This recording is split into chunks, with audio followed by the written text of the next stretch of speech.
বন্ধু বান্ধৱী সকল পোনপ্ৰথমতে মই অসমবাসী ৰাইজৰ হৈ যোৱা সময়ত পেহেলগামত সংঘটিত হোৱা মৰ্মান্তিক ঘটনাৰ বাবে আৰু এই ঘটনাক বাস্তৱত ৰূপায়ণ কৰা পাকিস্তানৰ যি কাৰ্যকলাপ তাক আমি গভীৰভাৱে নিন্দা কৰিছোঁ। প্ৰধানমন্ত্ৰী নৰেন্দ্ৰ মোদী ডাঙৰীয়াই সন্ত্ৰাসবাদক দেশৰ পৰা সম্পূৰ্ণৰূপে পৰাজিত কৰিবলৈ যি আজি বিহাৰত সংকল্প ঘোষণা কৰিছে তাক আমি সম্পূৰ্ণৰূপে সমৰ্থন জনাইছোঁ আৰু পাকিস্তানৰ বিৰুদ্ধে ল'বলগীয়া সকলো ধৰণৰ ব্যৱস্থাৰ বাবে আমি অসমবাসী ৰাইজৰ সম্পূৰ্ণ সমৰ্থন আগবঢ়াইছোঁ। জম্মু কাশ্মীৰৰ পেহেলগামত হোৱা ঘটনাত আপোনালোক ইতিমধ্যে সকলো অৱগত যে আমাৰ 25 গৰাকী ভাৰতীয় লোক বা ভাৰতীয় নাগৰিকৰ নিহত হৈছে আৰু এগৰাকী নেপালৰ লোকো বা নেপালৰ নাগৰিকো এই ঘটনাত নিহত হৈছে। আমি অসম চৰকাৰে সিদ্ধান্ত গ্ৰহণ কৰিছোঁ যে এই ঘটনাত নিহত হোৱা প্ৰতিগৰাকী বিদেশী আত্মা বা বিদেশী ব্যক্তিৰ পৰিয়াললৈ আমি 5 লাখ টকাকৈ এটা সামান্য আৰ্থিক সাহায্য আগবঢ়াম। তেখেতসকলৰ যি সন্ত্ৰাসবাদৰ বিৰুদ্ধে তেখেতসকলৰ যি সংগ্ৰাম বা তেখেতসকলৰ যি ত্যাগ তাক আমি সোঁৱৰণ কৰি আৰু তেখেতসকলৰ পৰিয়ালৰ প্ৰতি শ্ৰদ্ধা জনাই আমি এটা কিঞ্চিত 5 লাখ টকাৰ আৰ্থিক সাহায্য এটা প্ৰতিগৰাকী নিহতৰ পৰিয়াললৈ আগবঢ়াবলৈ আমি সিদ্ধান্ত গ্ৰহণ কৰিছোঁ। বহুদিন ধৰি আমাৰ ৰাজ্যখনো সন্ত্ৰাসবাদত আক্ৰান্ত হৈ আছিল। সেয়েহে সন্ত্ৰাসবাদত নিহত প্ৰতিটো পৰিয়ালৰ দুখ আৰু মৰ্মবেদনা আমি অনুভৱ কৰোঁ আৰু দেশত এনেধৰণৰ ঘটনা বিশেষকৈ পেহেলগামত হৈ যোৱা ঘটনাই প্ৰতিজন অসমবাসীৰ মন মগজুক আঘাত কৰিছে। আমি সাংঘাতিকভাৱে দুখ পাইছোঁ আৰু এই গোটেই যুদ্ধখনত এই পৰিয়ালকেইটিৰ লগত থিয় হৈ থাকিবৰ বাবে আমি এই সামান্য ধনৰাশি প্ৰতিগৰাকী নিহত পৰিয়াললৈ আগবঢ়াবলৈ সিদ্ধান্ত গ্ৰহণ কৰিছোঁ। এই সংক্ৰান্তত আমি দেখা পাইছিলোঁ যে কিছুমান ব্যক্তিয়ে সমগ্ৰ দেশতে যিকোনো প্ৰকাৰে পাকিস্তানৰ পৰা দৃষ্টি আঁতৰাই আনি তেওঁলোকে পাকিস্তানক প্ৰত্যক্ষ বা পৰোক্ষভাৱে সমৰ্থন কৰাৰ প্ৰৱণতা এটাও আমি দেখা পাইছোঁ। অসমতো আমাৰ বিধায়ক আমিনুল ইছলামে আগবঢ়োৱা বক্তব্যই অসমৰ ৰাইজক ক্ষোভিত কৰিছে। পাকিস্তানক এক প্ৰকাৰ সমৰ্থন কৰাৰ যিটো প্ৰচেষ্টা সেই প্ৰচেষ্টাত আমি সকলো সাংঘাতিকভাৱে আঘাত পাইছোঁ। আজি অসম পুলিচে তেখেতক দেশদ্ৰোহিতাৰ গোচৰত গ্ৰেপ্তাৰ কৰিছে আৰু মই আশা কৰোঁ যে অসম পুলিচে তেওঁক আদালতৰ সন্মুখলৈকে লৈ যাব আৰু আদালতে এই ধৰণৰ ঘটনাৰ যথাযোগ্য বিচাৰ কৰিব। মই এষাৰ কথা সকলোকে বিশেষকৈ যি বিভেদকামী শক্তি ভাৰত বিৰোধী শক্তি আমাৰ দেশত সক্ৰিয় হৈ আছে তেখেতসকলক মই সতৰ্ক কৰি দিব খোজোঁ যে প্ৰত্যক্ষ বা পৰোক্ষভাৱে পাকিস্তানক সমৰ্থন কৰিবলৈ লোৱা যিকোনো প্ৰচেষ্টা অসমৰ মাটিৰ পৰা আমি হ'ব নিদিওঁ আৰু এনেকুৱা ধৰণৰ প্ৰচেষ্টা সংঘটিত হ'লেই ছ'চিয়েল মিডিয়াৰ পোষ্ট হওক ফেসবুকৰ পোষ্ট হওক বা আন ধৰণে প্ৰত্যক্ষ বা পৰোক্ষভাৱে পাকিস্তানক সমৰ্থন কৰিবলৈ চেষ্টা কৰিলে অসম পুলিচক পোনছাতে ব্যৱস্থা ল'বলৈ মই নিৰ্দেশ দিছো আৰু অসম পুলিচে এই ক্ষেত্ৰত সক্ৰিয়তাৰে ব্যৱস্থা গ্ৰহণ কৰিব পাকিস্তানৰ ঘটনাটোৰ পৰা অকণমান মই আঁতৰলৈ যাব খুজিছো যোৱা কেইদিনমান আগতে মই প্ৰধানমন্ত্ৰী নৰেন্দ্ৰ মোদী ডাঙৰীয়াক নতুন দিল্লীত সাক্ষাৎ কৰিছিলো আৰু এই সাক্ষাতৰ যেটো মূল লক্ষ্য সেই মূল লক্ষ্যটো আছিল যে আমি ভূপেন হাজৰিকা ডাঙৰীয়াৰ ভাৰতৰত্ন ভূপেন হাজৰিকা ডাঙৰীয়াৰ জন্ম শতবাৰ্ষিকী যাতে সুন্দৰভাৱে বছৰজোৰা কাৰ্যসূচীৰে আমি অনুষ্ঠিত কৰিব পাৰো প্ৰধানমন্ত্ৰী ডাঙৰীয়াই অসম চৰকাৰৰ এই প্ৰচেষ্টাক শলাগিছে আৰু তেখেতেও কেইটামান পৰামৰ্শ দিছে যে কেনেকৈ এই গোটেই বছৰটোক আমি ভূপেন হাজৰিকাৰ কীৰ্তি ভূপেন হাজৰিকাৰ অৱদান ইয়াক ৰাষ্ট্ৰ মঞ্চলৈ লৈ যাব পাৰো আৰু তেখেতে নিজে 8 ছেপ্টেম্বৰত এই আৰম্ভণি অনুষ্ঠানত মুখ্য অতিথি হিচাপে যোগদান কৰাৰ বাবে তেখেতে আমাক প্ৰতিশ্ৰুতি দিছে খুব কম দিনৰ ভিতৰতে আমি ৰাজ্য চৰকাৰে উদযাপন সমিতি ঘোষণা কৰিম আৰু ইতিমধ্যে উদযাপন সমিতিত যোগদান কৰিবলৈ মই উত্তৰ পূৰ্বৰ মুখ্যমন্ত্ৰী সকলকো আহ্বান জনাইছো আৰু মই ভাবো যে আমি যথেষ্ট গৰিমা আৰু গাম্ভীৰ্যতাৰে সৈতে বছৰজোৰা এই কাৰ্যসূচী ৰূপায়ণ কৰিব পাৰিম ডক্টৰ ভূপেন হাজৰিকাৰ নামত ৰিজাৰ্ভ বেংক অফ ইণ্ডিয়া আৰু ভাৰতৰ বিত্ত মন্ত্ৰালয়ে যাতে এটা কইন বা মুদ্ৰা নিৰ্মাণ কৰে সেই তাৰ বাবে আমি ইতিমধ্যে টেক আপ কৰিছো মই কেইদিনমান আগতে বিত্ত মন্ত্ৰী নিৰ্মলা সীতাৰামন ডাঙৰীয়ানীলৈকে লিখিছো এই বিষয়ে আৰু মই বিশ্বাস কৰো যে ভাৰত চৰকাৰে জন্ম শতবাৰ্ষিকীৰ সময়তে ভূপেন হাজৰিকাৰ প্ৰতিশ্ৰুতিৰে সৈতে এটা কইন বা মুদ্ৰা প্ৰকাশ কৰিব বা আমি উন্মোচন কৰিব পাৰিম সেই বিশ্বাসও মই ৰাখিছো জন্ম শতবাৰ্ষিক সম্পৰ্কত আমি বিভিন্ন ব্যৱস্থা হাতত লম সেই বিষয়ে সময়ে সময়ে আপোনালোকক মই জনাই থাকিম নতুন দিল্লী ভ্ৰমণৰ সময়তে দুটা গুৰুত্বপূৰ্ণ প্ৰকল্প এটাৰ আধাৰশিলা আৰু এটাৰ উদ্বোধন কৰিবলৈ প্ৰধানমন্ত্ৰী ডাঙৰীয়াই সন্মতি প্ৰকাশ কৰে প্ৰথম আধাৰশিলা স্থাপন কৰিবলগীয়া প্ৰকল্পটো হৈছে ৭৫০০ কোটি টকা ব্যয় কৰি গুৱাহাটীত নিৰ্মাণ হ'বলগীয়া ৰিং ৰোড এই ৰিং ৰোড গোটেই ব্যৱস্থাটোত এটা বিশেষ ইয়াৰ আৰু এটা অংগ থাকিব যে এই ৰিং ৰোডৰ পাৰ্ট হিচাপে নাৰেংগী আৰু কুৰুৱাৰ মাজত ব্ৰহ্মপুত্ৰৰ ওপৰত দলংখনো নিৰ্মাণ হ'ব এই গোটেই কাম বা গোটেই প্ৰকল্পটোত ৰাজ্য চৰকাৰে এক বিশেষ ধৰণে সহযোগিতা আগবঢ়াইছে এই প্ৰকল্পটোৰ বাবে ভূমি অধিগ্ৰহণৰ সম্পূৰ্ণ খৰচৰ 50% ৰাজ্য চৰকাৰে ব্যয় কৰিব ৰাজ্য চৰকাৰে ফৰেষ্ট ৰয়েলিটি আৰু জিএসটি এই দুইটাই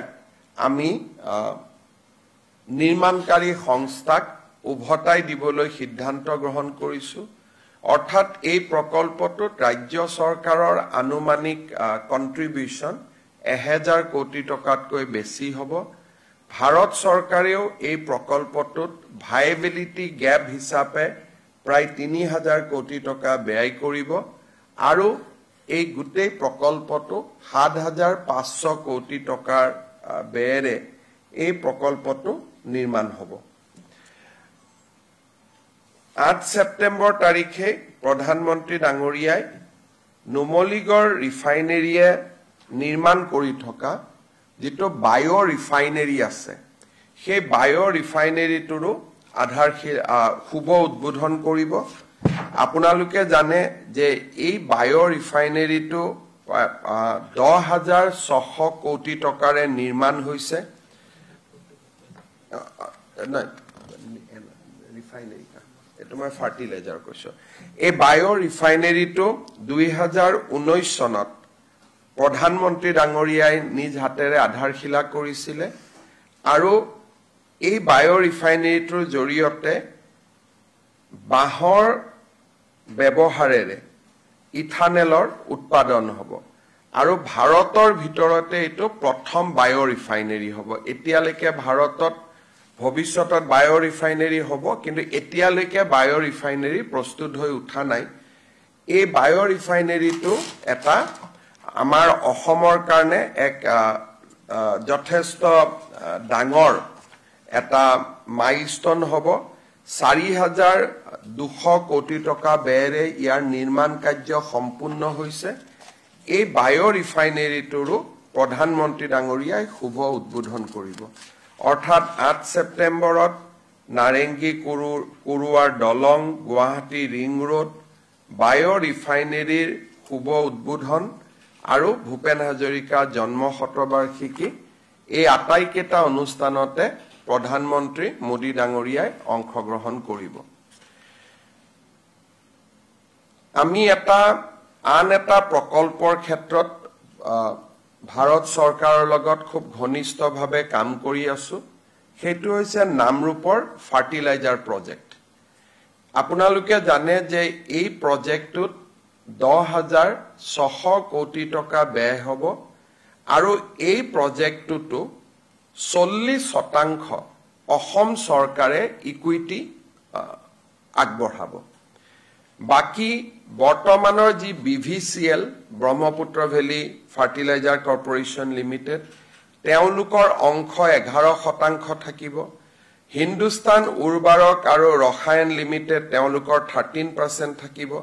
নেশনাল ফাৰ্টিলাইজাৰ লিমিটেডৰ 18% থাকিব আৰু অইল ইণ্ডিয়া লিমিটেডৰ 18% থাকিব অৰ্থাৎ গুটেই কেটা যদি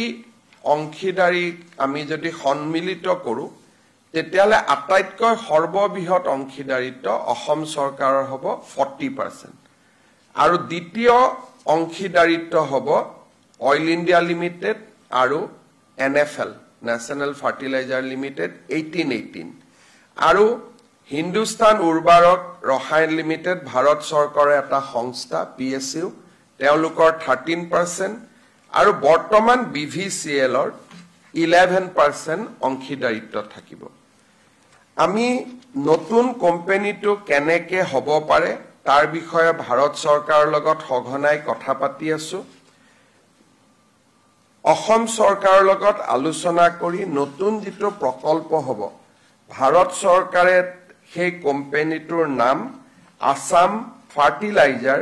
এণ্ড কেমিকেল কোম্পানী লিমিটেড নামে নামাকৰণ কৰিবলৈ সিদ্ধান্ত লৈছে তাৰমানে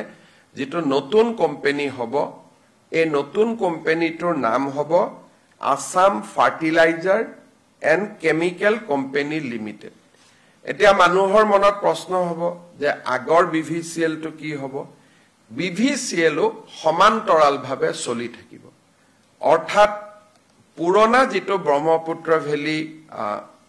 সাৰ কাৰখানা বৰ্তমান চলি আছে ভাৰত চৰকাৰে সেইটোকো বন্ধ নকৰাৰ সিদ্ধান্ত লৈছে অৰ্থাৎ নামৰূপত এতিয়া এটাৰ পৰিৱৰ্তে দুটা সাৰ কাৰখানা হ'ব BVCL টো চলি থাকিব আৰু আসাম ফাৰ্টিলাইজাৰ এণ্ড কেমিকেল যেটো কোম্পানী এইটো চলি থাকিব যেতিয়া নতুন কোম্পানীটো নিৰ্মাণ সম্পূৰ্ণ হ'ব তেতিয়া ভাৰত চৰকাৰে সেই সময়ত সিদ্ধান্ত ল'ব যে দুইটা কোম্পানী মাৰ্জ হ'ব লাগে বা নালাগে অন্তত 5-6 বছৰ BVCL সমান্তৰালভাৱে চলি থাকিব নতুন কোম্পানীটো BVCL অংশীদাৰিত্ব থাকিব 11% আৰু তেওঁলোকৰ নিজৰ ফাৰ্টিলাইজাৰ এতিয়া যে প্ৰডিউস কৰি আছে 3 লাখ মেট্ৰিক টন হেতু চলি থাকিব নতুন কোম্পানীটোৱে ফাৰ্টিলাইজাৰ কৰিব 12.7 লাখ তাৰমানে যদি দুইটা লগ লগাই দিও ই 15.7 লাখলৈকে ই আগবাঢ়ি যাব দেশৰ ভিতৰতে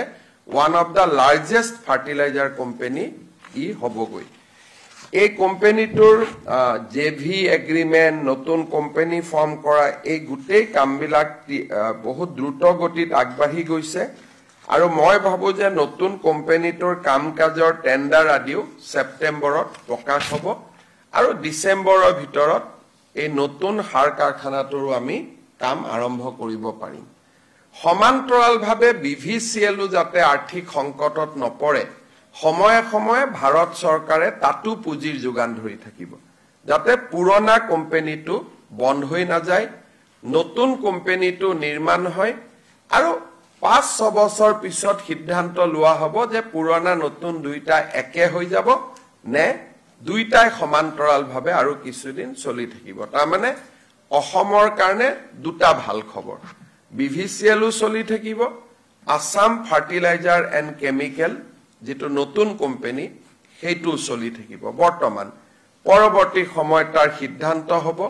নতুন কোম্পানীটোত বিভিচিএলৰ 11% অংশীদাৰিত্ব থাকিব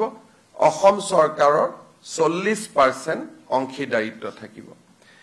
এই দুইটা কথা আমাৰ খুব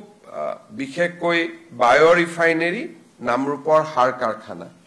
এই দুইটা কথা খুব সুন্দৰভাৱে আগবাঢ়ি গৈছে এডভান্টেজ অসমৰ সময়ত আমি আদানী গ্ৰুপৰ লগত 50,000 কোটি টকাৰ বিনিয়োগৰ কথা পাতিছিলো তেওঁলোকেও খুব ইন্টাৰেষ্ট লৈছে তেওঁলোকেও মোক প্ৰতিশ্ৰুতি দিছে যোৱা 10 দিনত দুবাৰকৈ তেওঁলোকে আহি মোক সাক্ষাৎ কৰিছে যে অক্টোবৰ মাহৰ ভিতৰত তেওঁলোকে গুৱাহাটী বিমানবন্দৰৰ শুভ উদ্বোধন কৰিব হিদিনাখনেই তেওঁলোকে গুৱাহাটীৰ এৰো চিটিৰ কাম নতুনকৈ শুভ আৰম্ভণি কৰিব আৰু অসমত যদি অসম চৰকাৰৰ লগত আমি প্ৰকল্প মাটি বাৰী দিব পাৰো তেতিয়ালে তেওঁলোকে বাকি থকা 40,000 কোটি টকা এয়াৰপোৰ্ট এৰো চিটি 10,000 কোটি টকা বাদ দি বাকি 40,000 কোটি টকাও তেওঁলোকে খুব সোনকালে ব্যয় কৰিব খুজিছে ঠিক তেনে ধৰণে আমাৰ এডভান্টেজ অসমৰ সময়ত স্বাক্ষৰিত হোৱা ভাৰত চৰকাৰৰ দুটা প্ৰজেক্ট খুব দ্ৰুত গতিত অনুমোদনৰ ফালে আগবাঢ়ি গৈছে এটা হৈছে গুৱাহাটী আৰু শিলচৰৰ মাজত 25,000 কোটি টকাৰ নতুন গ্ৰীনফিল্ড হাইৱে গ্ৰীনফিল্ড তাৰমানে পুৰণা ৰাস্তা নহয় সম্পূৰ্ণ নতুন ৰাস্তা হ'ব বৰাপানীৰ মাজেৰে গৈ পাঞ্চগ্ৰামত উঠিব হিউ খুব এটা অনুমোদনৰ দিশত তীব্ৰ গতিত আগুৱাই গৈছে আৰু নুমলীগড় আৰু গহপুৰৰ মাজৰ টানেলৰ অনুমোদনৰ দিশতো খুব আগুৱাই গৈছে গতিকে এই গোটেইখিনি যদি হৈ যায় তেতিয়াহলে ডিসেম্বৰ মাহৰ ভিতৰতে প্ৰায় 1 লাখ কোটি টকা এডভান্টেজ অসমত ঘোষণা কৰা প্ৰায় 1 লাখ কোটি টকা আমি ধৰাতলত দেখিব পাম হয়তো অলপ বেছিও হ'ব পাৰে যদি কাছাৰৰ ৰাস্তা হয় 25,000 নুমলীগড় 12,000 25 বাৰে 37,000 আদানীৰ 50,000 87,000 নামৰূপৰ সাৰ কাৰখানা 10,000 তাৰমানে 97,000 আৰু কেইবাটাও প্ৰকল্পৰ বা উদ্যোগৰ লগত আমাৰ কথা বতৰা চলি আছে প্ৰায় ডিসেম্বৰ মাহৰ আগতে 1 লাখ কোটি টকাৰ প্ৰকল্পৰ কাম আৰম্ভ হৈ যাব বুলি আমি আশা কৰিছো মানে উল্লেখ কৰাৰ কাৰণ এইটোৱে যে ভাৰতত যিমান ইন্ডাষ্ট্ৰিয়েল সামিট হৈছে ইমান স্পিডত লগে লগে গতি লাভ কৰা আমি অসমে এটা উদাহৰণ হ'ব গৈ আছে আৰু প্ৰধানমন্ত্ৰী ডাঙৰীয়া আৰু গৃহমন্ত্ৰী ডাঙৰীয়াই নিজে যথেষ্ট দিল্লীৰ প্ৰায় তেওঁলোকে কাম কৰি আছে তেওঁলোকে সকলোকে ইনস্পায়াৰ কৰি আছে যাতে অসমৰ ঘোষণাখিনি বাস্তৱত ৰূপায়িত হ'ব পাৰে এইখিনি কথাকে শেয়াৰ কৰিবৰ কাৰণে আপোনালোকক মাতিছিলো কিবা যদি গোটেই কেটা বিষয়ৰ ওপৰত আপোনালোকে সুধিব খোজে সুধিব পাৰে Sir, if you can repeat in English in gist. People of Assam is extremely angry with the recent terrorist attack in Pahalgam. Although no one from Assam has died in the terrorist attack, but still people of Assam is extremely angry. we are with Prime Minister Narendra Modi. Whatever decision he will take to root out, to completely wipe out terrorism and militancy from the soil of India, we will completely support him, we will stand behind him. Assam is one of the states who has been the worst sufferer of terrorism and militancy. We have seen this kind of massacre in the past, so we can feel the grief, we can feel the pain of the families who has lost near and dear one in the Pahalgam massacre. Assam is a very, Assam is not a very huge economically rich state, but at the same time, as a token of gesture, as a token of solidarity, Government of Assam has decided to extend a sum of rupees 5 lakhs to each and every family whose near and dear one has been killed in the massacre. We are also taking strong action against everyone who is directly or indirectly trying to support or trying to defend Pakistan. One of our MLA from United Democratic Front, Sri Aminul Islam, has said yesterday certain things which has angered people of Assam. I have reviewed the video and I have seen that that video has been posted in a manner to defend Pakistan in the terror in Pakistan and in its complicity in the terrorist attack. I have instructed Assam Police to take strong action against the MLA. DGP has informed me that he has been arrested and he has been booked in the charge of sedition. So we'll take this case to the logical conclusion. I'd like to warn everybody who is in Assam that any attempt to defend Pakistan directly or indirectly will be taken head on and will take strongest possible action. The action against the MLA is one such example, but we can go further and we'll hunt down each and everybody, whoever try to support directly or indirectly Pakistan, and this is what we have conveyed in strongest possible terms to my police and also to the other law enforcing agencies. India has revoked visas of Pakistani nationals, but given the fact that in the past also people like David Hadley had been in India on a foreign visa and long-term visa, there are many people who have long-term visas in India and have multiple entry visa for Pakistan. So these people also come under strict scrutiny. I think this question should be posed to the Government of India. This is a delicate time. I don't want to comment anything. Government of India is proceeding with a clear-cut strategy. So we should not comment on that. We should leave it to the Honorable Prime Minister. Sir, in the view of the Pahalgam attack, is Assam government considering a review of the security arrangements along the tourist attractive places in Assam? We are also concerned about Bangladesh and recent hobnobbing between the Bangladesh and Pakistan. So we have alerted our security agencies to take a watch whatever is going on across the border and also remain vigilant. However, we directly do not share any land borders with Pakistan. So that is why I think our concern in regard to Pakistan will be, it may not be that high in compared to the state of Kashmir or Punjab or Rajasthan or Gujarat. However, we are remain alert and will remain alert. Sangsad Gaurav Gogoi Pakistanot 15 din asil boli apuni koichile keneke koisil kiba I have not named anyone, but an important functionary of Congress Parliamentary Party who happens to be MP from Assam has stayed 15 days in Islamabad without informing government of Assam or government of India. He has crossed over to Pakistan through the Attari border in order to avoid normally when people go to airport, there are a lot of attention. So in order to avoid the attention, he has used the land border. He has used that Attari road. I am not name anyone, but this matter is under investigation of SIT. We have got certain important evidence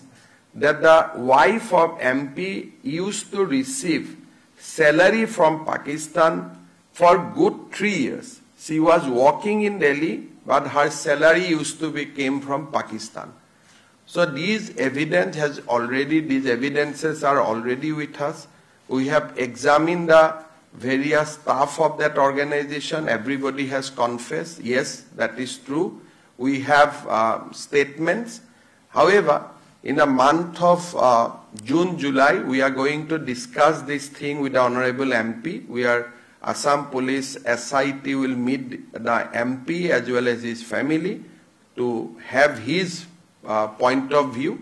and then report will be submitted before September. But it is a fact that he spent good 15 days in Islamabad without informing Government of India and Government of Assam. He has also made a dubious trip to Nepal during that period of time. You all know that ISI was very active in Nepal at that point of time. So back to back, a travel has also been seen to Nepal. We have examined, there was no public engagement reported. It was mostly a clandestine visit. So we'll also try to join the knots whether the visit of Pakistan and Nepal has any connection or it was just two independent visits. So all these matters are very, very serious, involving national security. And by September, SIT will bring out the report before the people. মই কোনো সংসদৰ নাম কব খোজা নাই অসমৰ এজন সাংসদে 15 দিন ইছলামাবাদত থকাৰ তথ্য অসম চৰকাৰৰ হাতত আছে ৰাইজৰ চকুৰ পৰা আতৰি পাঞ্জাবৰ আটাৰি বৰ্ডাৰ পোষ্টেদি এমপি গৰাকী পাকিস্তানত গৈছিলে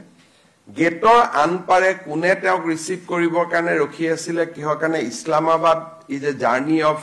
long journey from Attari কোনে তেওঁক ইছলামাবাদলৈকে লৈ গল আৰু তাত কি কৰি আছিল এই বিষয়ে আমি জানিবৰ কাৰণে চেষ্টা কৰি আছো দ্বিতীয়তে সেই সময়ছোৱাতে তেখেতে নেপাললৈ গৈছিল আৰু সেই সময়ত নেপাল ISI যথেষ্ট এক্টিভিটি আছিল নেপালত তেওঁৰ কোনো পাব্লিক এংগেজমেন্ট আমাৰ নোটিছত নাছিল হলিডেৰ কাৰণে গলে ইউজুৱেলি ফ্যামিলিৰ সৈতে যায় it was A individual trip দুইটা ট্ৰিপৰ কিবা সম্পৰ্ক আছে নেকি তাকো আমি চাব চেষ্টা কৰি আছো তৃতীয়তে তেখেতৰ পত্নী পাকিস্তানত কাম কৰিছিল তেখেত নতুন দিল্লীলৈ আহে আৰু আন এটা অনুষ্ঠানত যোগদান কৰে কিন্তু নতুন দিল্লীত কাম কৰি থকা অনুষ্ঠানটোৰ এনেকুৱা এটা অনুষ্ঠান যে তেওঁলোকলৈকে পাকিস্তানৰ পৰা প্ৰতি মাহে টকা আহে আৰু সংসদ গৰাকীৰ পত্নীক সেই টকাৰে দৰমহা দিয়া হয় এই গুটেইখিনি কথা ডকুমেন্টস বেংকস একাউন্টস সকলো অসম পুলিচৰ হাতত আছে আৰু সংস্থাটোৰ পৰিচালকসকলক আমি যেটা ইন্টাৰোগেট কৰিছিল তেওঁলোকে কৈছিল যে এই ব্যক্তিগৰাকীক চাকৰিত লোৱাৰ আমাৰ কোনো প্ৰয়োজনীয়তা নাছিল সেই কাৰণে আমি কোনো টকা খৰচ কৰিব খোজা নাছিল তেতিয়া পাকিস্তানৰ পৰা আমাক কোৱা হৈছিল যে গুটেই দৰমহাটো আমি দিম আপোনালোকে তেওঁক চাকৰিত ৰাখক এই গুটেই কথাখিনি ৰেকৰ্ডত আছে গতিকে সেপ্টেম্বৰলৈকে মই ভাবো আৰু বহুত কথা পোহৰলৈ আহিব SIT ইনভেষ্টিগেশ্যন ৰিপৰ্ট আমি সদনৰ সন্মুখতো ৰাখিম, সাংবাদিকসকলৰ সন্মুখতো ৰাখিম।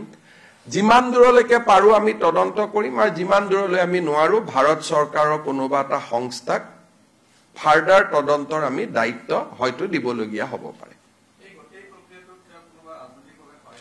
মই ক্ষেত্ৰতে কোনে তেওঁ নিজেই তেওঁ ৰাজনীতি কৰা মানুহ, তেওঁক কোনে সহায় কৰিব? এটা পাকিস্তানৰ কোনোবা ৰাজনীতিবিদে সহায় কৰিছিল নাই কৰা, সেইটোতো মেটাৰ অফ ইনভেষ্টিগেশ্যন। আৰু মই জানো, মই নিশ্চিত যে কংগ্ৰেছ দলকো তেওঁ এই গোটেই কথাটো জনোৱা নাই। গতিকে ইয়াত মই বাকী কোনো কংগ্ৰেছ লিডাৰক টানিব খোজা নাই। জুন জুলাই মাহত তেওঁৰ পত্নীক নাই, চবকে সুধিম, স্বামী পত্নী আমি চবকে সুধিম, কাৰণ আমি তেখেতসকলক নুসুধাকৈতো একপক্ষীয়ভাৱেতো একো এটা ৰুলছ নেচাৰেল জাষ্টিচ কিবা এটা অভিযোগ কৰাৰ আগতে দুইজনৰতো ভিউজটো ল'ব লাগিব। গতিকে আমি ডেফিনেটলি কথাটো পাতিবই লাগিব। আৰু কিবা আছে? এইখিনি হ'ব, ঠিক আছে, ধন্যবাদ।